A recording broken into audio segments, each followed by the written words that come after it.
Good morning, everybody. Happy Wednesday. Hope you're doing well. This video is just providing a kind of an overview of the assignment. Hopefully answer any questions you have before you have them. The essential question for this assignment is, why was the sky red in San Francisco at 12:30 p.m.?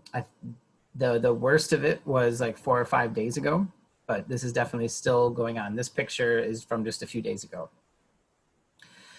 And this assignment is meant to show you that these particles that we're going to be learning about, these particle models that we'll be doing tomorrow and Friday, even though we can't see these particles, they are the reason why everything happens in the world around us. Like, everything around us is made out of different particles.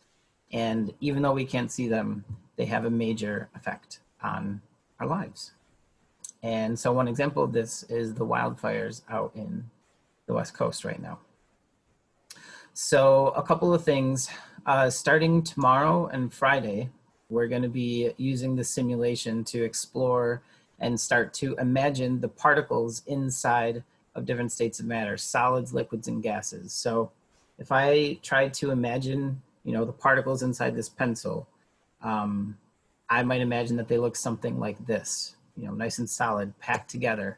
Compare that to like the air.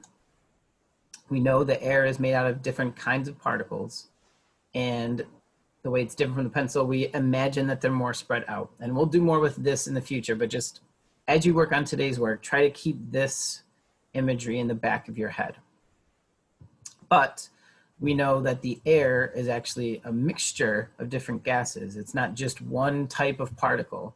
The air is actually mostly nitrogen, but it also has oxygen and carbon dioxide and lots of other things.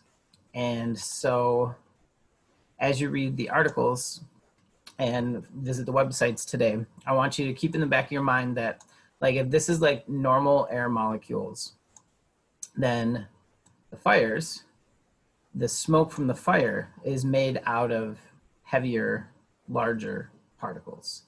And so, the air might start to look like this. And we'll do a lot more with this stuff in the future, but just try to keep this image of the bouncing particles and different size particles in the back of your mind. Okay, so you won't be using these websites today, but I just want you to have this picture in the back of your mind. Today's assignment looks like this. It's a series of, I think, 4 or 5 different websites with questions to answer about each one. This first one is an article from NPR, kind of just giving an overview of the situation right now on the West Coast. This article is from 2 days ago. And, it's just information about what's going on out there. Useful information to answer the questions can be found, somewhere in like the middle of the article and towards the end of the article. Yeah, I don't have much else to say about that one, except that, oh my God, it is a huge amount of land being burnt up. I had to re-record this video because the satellite imagery I was using I just realized that if you access it in the morning, it's a live imagery and the West Coast is dark right now. And so the imagery would look just like this and it's harder to see. So I found this archived GIF. The only downside is you're going to have to refresh the page to see it again. But the question is asking you to make 3 observations about the fires and just what do you see? And if I were you, I would watch this like 4 or 5 times just to like look at it closer. I'm sorry it's not bigger. Sorry. Not the best format, but it will do. And it is interesting, I think. The next link is kind of on the ground pictures, like a gathering of pictures and videos from people that live out west. This is from, I think this is from September 10th. So this was when it was at its worst. And it's like a series. So you can look through here, watch some of the videos. They are a little nuts. And then the question after it is, more about digital literacy and trusting sources, and do you trust this image? And I want to know what you think. And then, so this article for 5 and 6, this actually contains some of the scientific explanation for how the smoke from the fires is actually creating these colors. So down here in this section, you know, so what exactly is going on? Like this section has some good information. We will be doing this, we will be exploring these ideas in depth later in the course. But yeah, it is interesting, and it goes, you know, into some good detail. You can use that to answer the questions. So this last section is a bit of a personal connection for me. One of my former students from when I was at Jefferson now lives out in Nevada, and I'm friends with him on Facebook still. And he shared this, which is a screenshot from his phone of the air quality index where he lives. And yeah, so AQI stands for air quality index. There's a couple of links here kind of showing what that means. It's basically a measure of how safe the air is to breathe. So you're gonna go to this page and read the information and then use the chart to answer the questions. But this is like a very real issue that people I know are dealing with. I was actually on a Zoom call last night with one of my friends from college, and she's dealing with the same thing. Like where she lives in Pasadena is like 5 miles from the Bobcat fire, it's called. And she showed us the breathing mask that she had to buy to try to stay safe. And, you know, they weren't opening the doors in their house. Like it is crazy out there. And then as far as like what the numbers on that chart means, like what does it mean that the number is 400 something, like 400 what? This also is very much chemistry. I was gonna ask you questions about this chart, but I decided to be nice, and I think it would be just a bit too confusing. It's a bit too far, but I just wanted to show you in this video.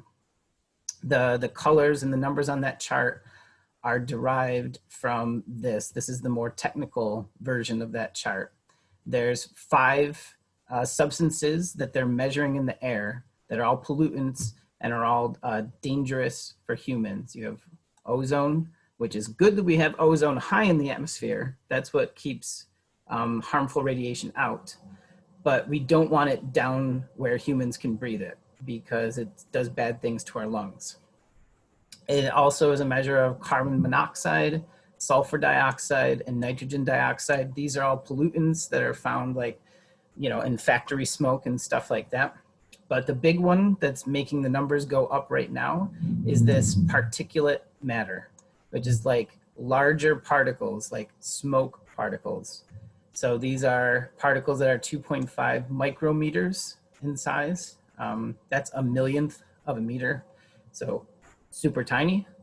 And then particles that are 10 micrometers. And it's okay to breathe in a certain amount of them.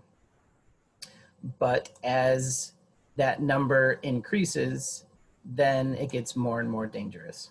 So I provided for you a bit of this to interpret, but one thing I did want to tell you real quick, like the chemistry connection here, you're going to be seeing this later in the course, but ppm stands for parts per million.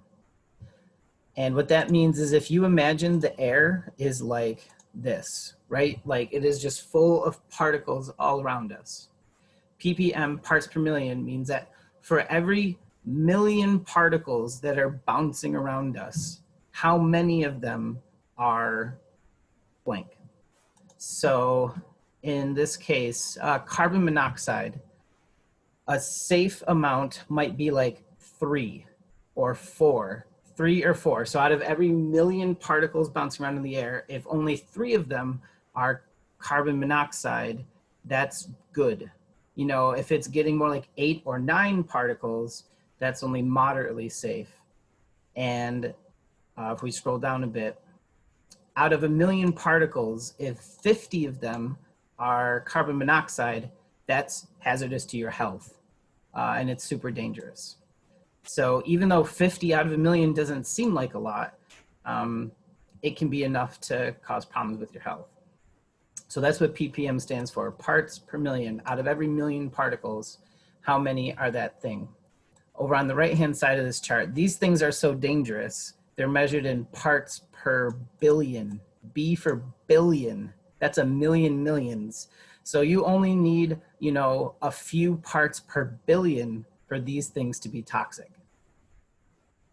I think that's pretty cool and interesting. The questions that you have to answer don't go as much in depth with that part of it. It's basically like keeping to the health risks for my student. Okay, I think I did an okay job overviewing this. You shouldn't have too many questions as long as you can read the sources and use them to answer questions. I will be here working today. So you can send me an email. I'll be checking it. Office hours today are from 1 to 3. Let me know if you want to meet. All right. Have a good day, everyone. And I'll see you tomorrow.